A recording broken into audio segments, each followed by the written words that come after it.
Part 1. The invisible genius wandering in plain sight. What if I told you that the most brilliant minds are not in boardrooms, not on stages, not crowding the spotlight?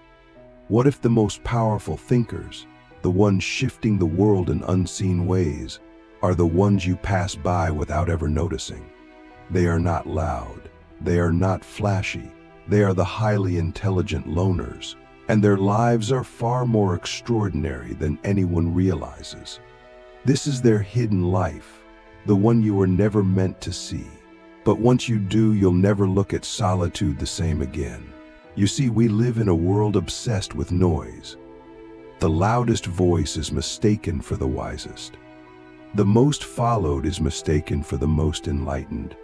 But the highly intelligent loner lives in the spaces between that noise. They are not trying to be seen, they are trying to see.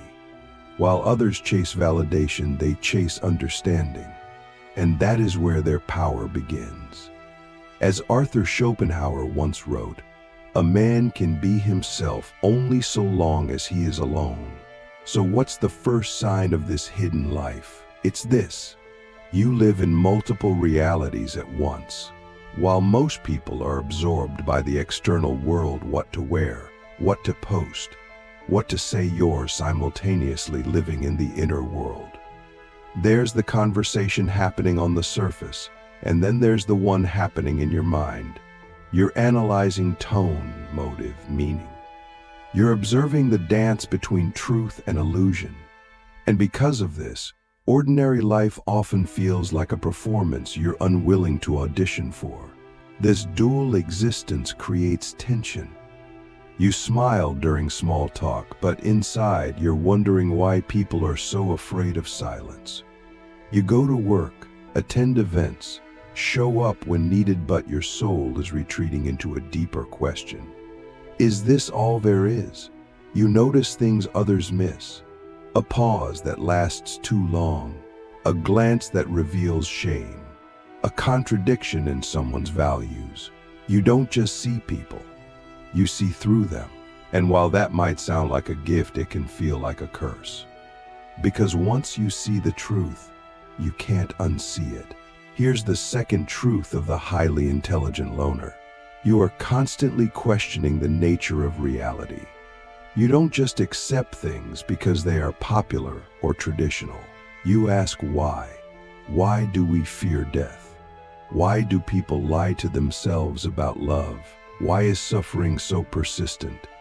These questions are not philosophical games to you. They are the very fabric of your daily experience. You walk through the world with an invisible lens, dissecting it all. And while others might call you too intense, the truth is, they simply haven't dared to think as deeply. But this internal intensity comes with a price. You feel everything more. Emotions are louder. Beauty is deeper. Pain is sharper.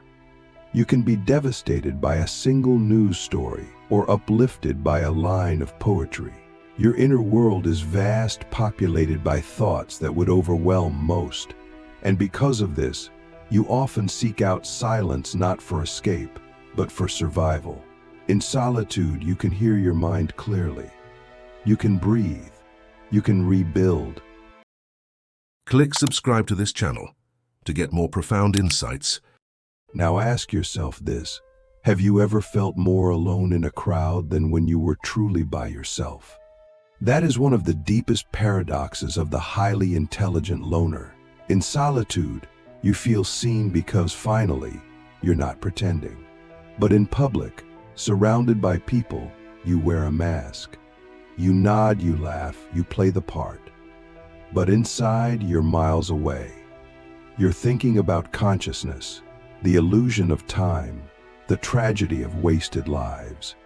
And no one notices. No one knows what storm lives behind your quiet eyes. This leads us to the hidden conflict, the one no one sees. It's the war between authenticity and connection. You crave realness so deeply it aches. But realness is rare, so you starve, you turn inward. You write, you read, you reflect. You build cathedrals in your mind that no one will ever visit. And yet, you keep building because something inside you whispers, this matters. This is who you are. Plato once said, the thinking soul is the true self. And you, the highly intelligent loner, live by that. You are not interested in being liked. You are interested in being awake. And for that reason, you don't sleepwalk through life. You feel its weight. You carry its contradictions. You understand that everything is temporary. And because of that, you live with reverence. You see every moment as sacred. Even the painful ones. Especially the painful ones. But here's where it gets mystical. There are moments fleeting, rare, when something strange happens. When, in your solitude, you feel connected to something vast. Call it God. Call it the universe. Call it the unconscious. But in that moment, you feel completely alive. You feel as if existence itself is whispering to you. Not in words, but in knowing. And in those moments, you understand why you've always walked alone. Because only in silence could you hear that voice. And then everything changes. You realize that your loneliness was never emptiness, it was a doorway, a sacred threshold into a life that most people will never access. Your thoughts, your reflections, your stillness, they are not accidents, they are invitations. And the more you accept them, the more you begin to transform. You become less reactive, more observant, less attached, more aware. You start to see patterns in human behavior. You begin to anticipate outcomes. You become almost prophetic, not because you predict the future, but because you understand the present so deeply. But here's the question you must ask yourself now. What will you do with this inner power? Will you hide it? Will you let it rot behind closed doors? Or will you refine it, shape it, and offer it to the world not as a performance, but as a gift? Because the world doesn't need more noise. It needs more depth, more truth, more souls who have walked alone and returned with wisdom. You, the highly intelligent loner, are not a mistake. You are a mirror, a mystery, a monk in the modern world. And your hidden life, as strange and misunderstood as it may be, holds treasures beyond imagination. But those treasures are not for everyone. They are for the few, the seekers, the ones brave enough to lose themselves in order to truly be found. And now, in the next part of this journey, we will go even deeper. We will explore the transformation, the alchemy of turning solitude into strength, of using your mind not as a shield, but as a sword. We'll uncover the ancient wisdom that the world has forgotten and reveal how the loner becomes not just an observer of life, but a quiet force within it. Part 2, the alchemy of the silent mind. You are here because something in you refuses to settle for the shallow. You are not interested in surface-level answers or pretty illusions. You want to know what lies beneath the mask. And if you're still with me, then you already sense the truth. The life of the highly intelligent loner is not a retreat from the world. It is a radical reorientation of it. This is where the transformation begins. This is where solitude becomes alchemy. Think of the ancient alchemists. They weren't just melting metals, they were transforming their souls. Turning base matter into gold was a metaphor for turning confusion into clarity, pain into power, and isolation into insight. That is exactly what the intelligent loner does. You do not run from the chaos of life. You descend into it, study it, dissect it, and return with wisdom that most people would never dare to seek. This is not detachment, this is mastery. But there is a moment in every loner's life that changes everything. It usually happens in silence. A moment when the mind, exhausted from overthinking, finally lets go. And in that stillness, something ancient awakens, You begin to see your own thoughts as clouds passing through the sky. You realize you are not your thoughts. You are the awareness behind them.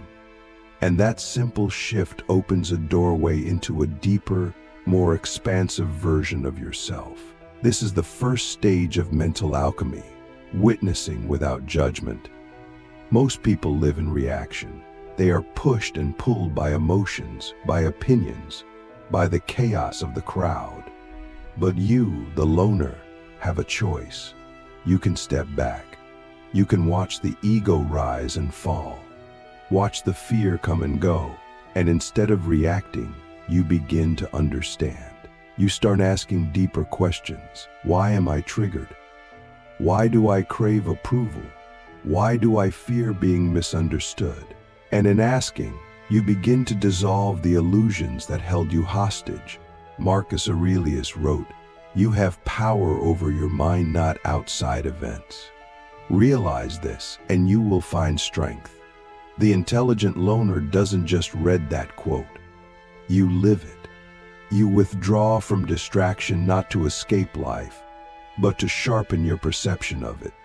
You begin to see that most of society is built on projection. People are constantly projecting their insecurities, desires, and unresolved trauma onto others.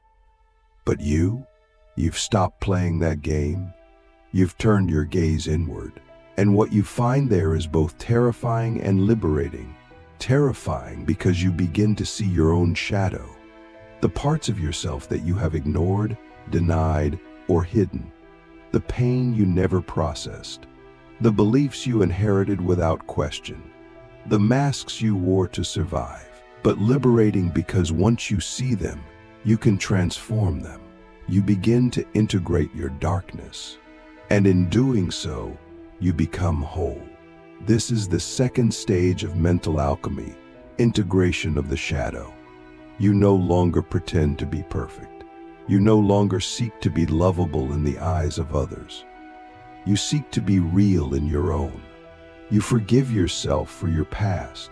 You reclaim the parts of your soul that you abandoned for acceptance. And in that fearless self-acceptance, you become grounded, rooted, unshakable. But here's what most people never understand. The highly intelligent loner is not emotionless. You feel everything too much, in fact. But you've learned to process those feelings privately, deeply, almost ritualistically. You don't broadcast your breakdowns. You dive into them. You don't scream your wounds. You study them. You are not cold. You are concentrated. And in that concentration, you cultivate emotional intelligence that most people will never even recognize. And now we come to the mystery that no one talks about.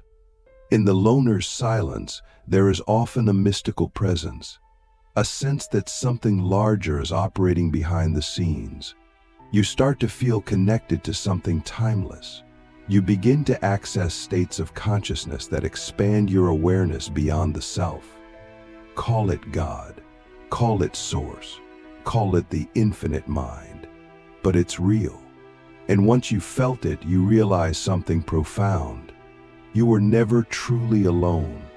This is the third stage of alchemy, communion with the unseen.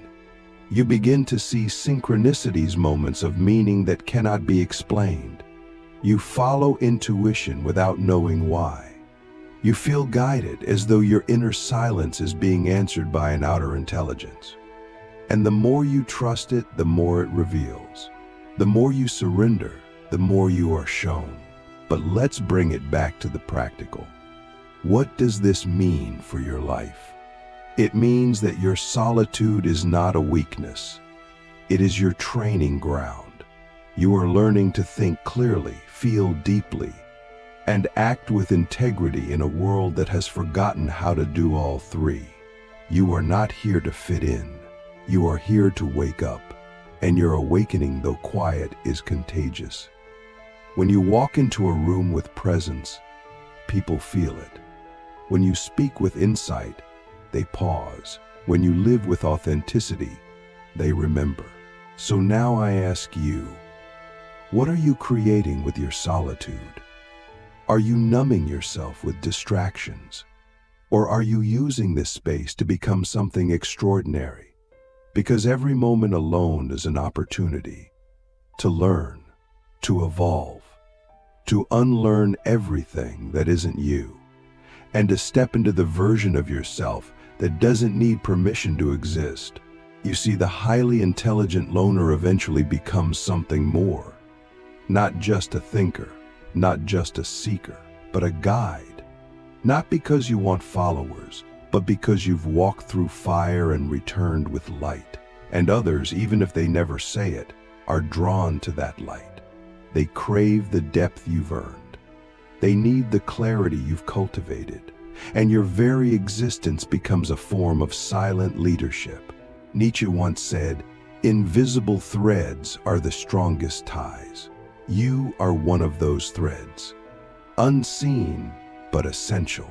Quiet, but powerful. Misunderstood, but transformative. And as the world grows louder, your silence becomes a sanctuary, a source of truth in a time of deception.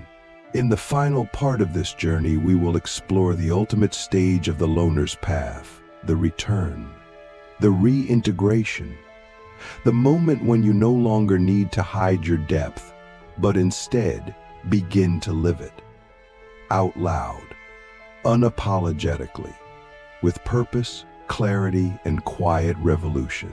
Part 3, the return of the silent force. We've walked through the hidden corridors of solitude, explored the alchemy of the silent mind, and now we arrive at the final act of the highly intelligent loner's journey. This is the part no one talks about, not because it's unimportant, but because so few ever make it this far. Most get lost in the silence. Some drown in it. But those who endure, those who emerge on the other side, become something this world desperately needs and rarely recognizes: a silent force of transformation. This is the return, not to conformity, but to contribution. At this stage, something powerful begins to shift. You no longer use your solitude as a shield. It becomes a sword. You are not hiding from the world anymore. You are preparing to meet it on your own terms, from your own center. The noise of the crowd no longer overwhelms you because you've spent enough time inside yourself to know what's real. You've cleaned the lens of your perception. You've burned the false identities. And now you return not as a follower, but as a quiet architect of reality. This is where wisdom becomes action.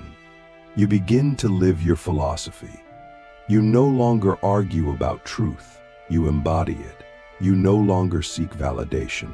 You radiate stability. And this is where the world starts to notice, not because you're louder, but because you're clearer.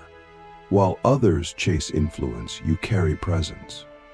While others seek attention, you command respect without asking for it. And it's all because you've done what most people never do. You faced yourself, alone. Soren Kierkegaard wrote, "The crowd is untruth." The highly intelligent loner doesn't rebel against the crowd to be edgy. You simply outgrow it. You realize that groupthink is seductive but shallow. That fitting in is often the fastest way to lose yourself. So instead, you walk alone, not because you hate people, but because you love your integrity more. And in doing so, you become something rare, a person who does not need the world to be at peace in it. But here's the beauty of this transformation. You don't remain isolated forever. You begin to attract others, not many, but a few. Kindred spirits. Other minds who have also wandered through the wilderness of thought and returned with insight. And when you meet them, something sacred happens. There is no need for pretense, no need for performance, just a quiet resonance, a recognition, the meeting of two inner worlds that have both known the sacred fire of solitude. This is the beginning of a new kind of relationship, one built not on dependency, but on depth. You no longer crave people to fill your silence. You invite people who can respect it. You don't chase conversations. You create spaces where truth can emerge.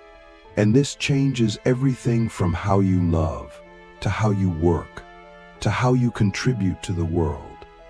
Your entire life becomes aligned with something deeper than opinion. It becomes aligned with essence. Now ask yourself this: what would your life look like if you stopped apologizing for your depth? What if you stopped watering yourself down to be more palatable?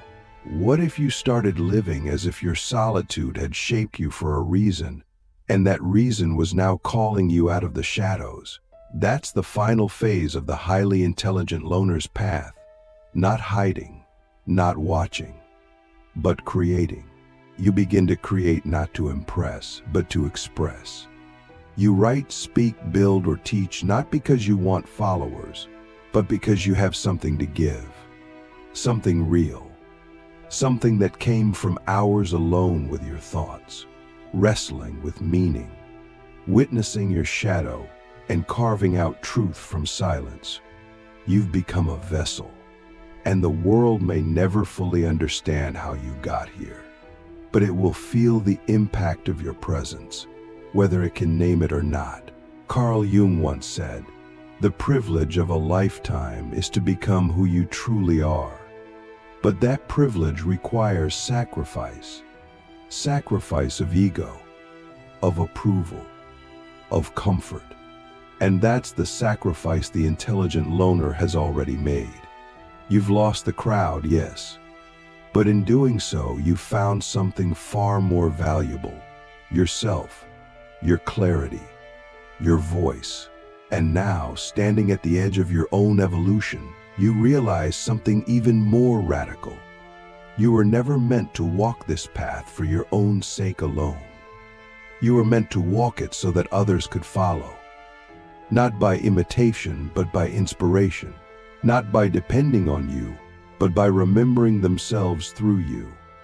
You become a mirror, not of who people pretend to be, but of who they are underneath the noise. This is the ultimate reward of the intelligent loner's journey. You become a vessel of stillness in a world addicted to noise, a keeper of wisdom in a time of distraction, a soul who has touched what lies beyond thought and brought back something sacred.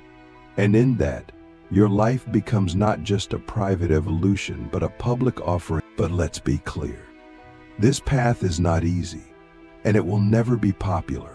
You will still face misunderstanding.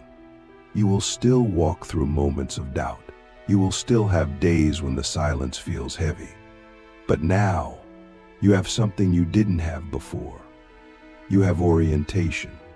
You have inner architecture. You have truth. And more than anything, you have a choice to continue living from that truth, even when the world doesn't get it, even when people mock it, even when it costs you opportunities, friendships, temporary comfort. Because now you know that the price of truth is high, but the cost of self-betrayal is higher. So here's the final question I leave you with. Who would you be if you were no longer afraid of your own mind? If you fully embraced your solitude, your depth, your intelligence, not as burdens, but as gifts? What world would you create? What truth would you speak? What legacy would you leave? Because the hidden life of the highly intelligent loner is not meant to stay hidden forever. It is meant to emerge, to illuminate, to lead silently, honestly, powerfully. Not from above, not from the spotlight, but from within. You are not broken. You are not strange. You are not lost.